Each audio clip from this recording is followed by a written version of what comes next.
School প্রতিষ্ঠার দাবিতে চট্টগ্রামে যে কল্পরক আবাসিক রয়েছে সেখানে মানববন্ধন করছে কোমলমতি শিক্ষার্থীরা। তাদের দাবি তাদের স্কুল তাদেরকে ফিরিয়ে দিতে হবে। এই মুহূর্তে কিন্তু প্রায় কয়েকশোর বেশি শিক্ষার্থীরা কিন্তু এই মানববন্ধনে বিভিন্ন ফেস্টুন নিয়ে তারা কিন্তু অংশ নিয়েছে এবং এখানে মাদ্রাসার শিক্ষার্থীরা রয়েছে, স্কুল কলেজের শিক্ষার্থীরা রয়েছে, সবাই কিন্তু মানববন্ধনে এই মুহূর্তে অবস্থান করছে। তাদের দাবি হচ্ছে তাদের জন্য যে স্কুল দেওয়া হয়েছিল সেই স্কুল কেন তাদেরকে ফিরিয়ে দেওয়া হচ্ছে না, সেটির দাবিতে তারা মানববন্ধনে অংশ নিয়েছেন এবং সেই মানববন্ধনে তারা দাবি জানাচ্ছেন তাদের যে কল্পলক আবাসিকের জন্য যে জায়গাগুলো বরাদ্দ করা হয়েছে সেই জায়গাগুলো কিন্তু ইতিমধ্যেই বিভিন্ন বিভিন্নভাবে সেগুলো দখল করে রাখা হয়েছে।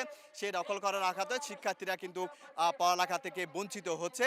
তাই এই মুহূর্তে এইখানকার যে কল্পলক আবাসিকের যে শিক্ষার্থীরা রয়েছে তারা কিন্তু এখানে মানববন্ধন করছে। আপনারা জানেন কি ২০০৬ সালে তারা বলছেন যে ২০০৬ সালে এই জায়গাগুলো সরকার কল্পলক আবাসিক যাদের মালিকদের বুঝিয়ে দিয়েছে, বুঝিয়ে দেওয়ার পরও কিন্তু স্কুল কলেজের জন্য প্রায় ২ একর জায়গা এখানে বরাদ্দ রাখা হয়েছিল। কিন্তু ২ একর জায়গা বরাদ্দ রাখা হলেও কিন্তু সেই জায়গাগুলো কিন্তু তাদেরকে ফিরিয়ে দেওয়া হচ্ছে না এবং ফিরিয়ে না দেওয়ার কথাবার্তা ১ একর ২ একরতে প্রায় ১ একর জায়গা তারা দখল করে নিয়েছে। এখানকার যারা একটি চক্র সিরিয়ার সাথে যোগসাহস একটি দখল করে নিয়েছে, যারা বিভিন্ন স্থাপনা তাদের নামে কিন্তু বিভিন্ন স্থাপনা নির্মাণ করছে এবং সেই স্থাপনাগুলো যেহেতু নির্মাণ করছে সেই স্থাপনা বন্ধ করে তাদের জায়গা তাদেরকে ফিরিয়ে দেওয়ার দাবিতে এখানে মানববন্ধন অনুষ্ঠিত হচ্ছে। চট্টগ্রামের যে পোর্ট সিটি যে স্কুল মাঠ রয়েছে সেই এই যে খেলার মাঠ রয়েছে সেই খেলার মাঠে তাদের একটাই দাবি, তাদের সেই স্কুল কলেজ অর্থাৎ যেগুলো হওয়ার কথা এখানে কল্পলক আবাসিকে সেগুলো যেন তাদেরকে ফিরিয়ে দেওয়া হয় এবং পেছনে কিন্তু তাদের অভিভাবকদেরকে আমরা দেখতে পাচ্ছি, পেছনে অভিভাবকরাও রয়েছে। তো সবারই একটি দাবি, সেটি হচ্ছে এই যে কল্পলক আবাসিকের যে জায়গাগুলো রয়েছে দখলমুক্ত হয়ে গেছে, দখল হয়ে গেছে, সেগুলো দখলমুক্ত করে কিন্তু তাদের ফিরিয়ে দেওয়ার দাবি জানানো হয়েছে। আমরা আরেকটু দীর্ঘ করে একটু দেখানোর চেষ্টা করি।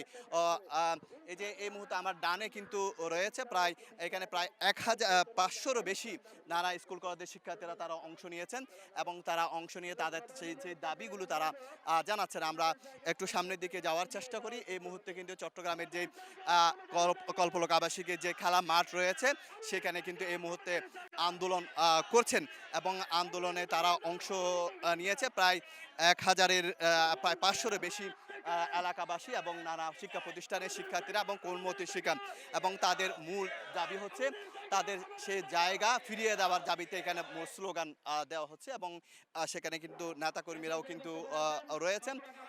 আমরা একটু সামনের দিকে যাওয়ার চেষ্টা করি যে তাদের যে দাবি সেই দাবিগুলো আসলে তাদের দাবিগুলো তারা তুলে ধরবেন।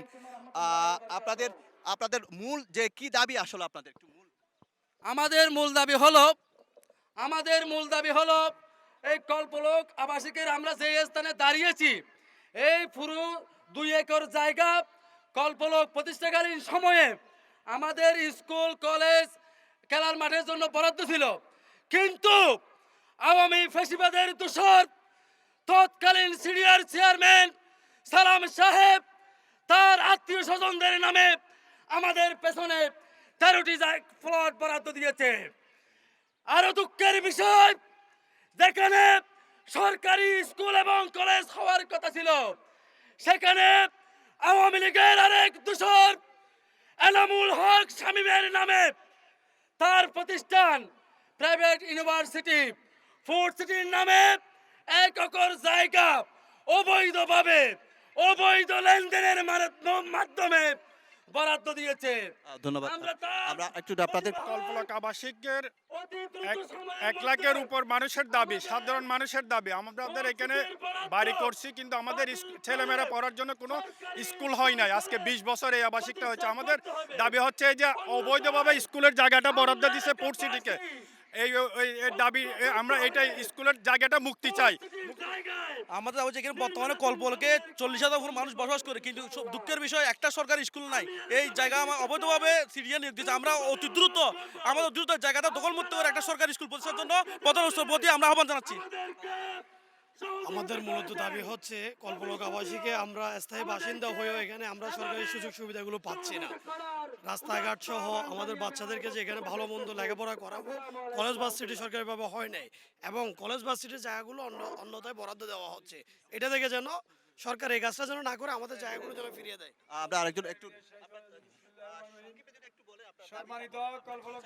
আমার দাবি হলো কল্পলক আবাসিকের প্লট মালিক হিসাবে আমাদের আগের যে সংরক্ষিত স্কুল প্রতিষ্ঠার যে ফোর্ট সিটি যে মাঠটা এনামূলক স্বামীকে দেওয়া হয়েছে তার থেকে উদ্ধার করি আমাদেরকে স্কুল কলেজ প্রতিষ্ঠা করার জন্য বর্তমান সরকারের কাছে আমি দাবি জানাচ্ছি এবং অচিরে আমাদেরকে যেন করে কল্পলকবাসীর জন্য একখানা বিদ্যালয় প্রতিষ্ঠার জন্য জোর দাবি জানাচ্ছি।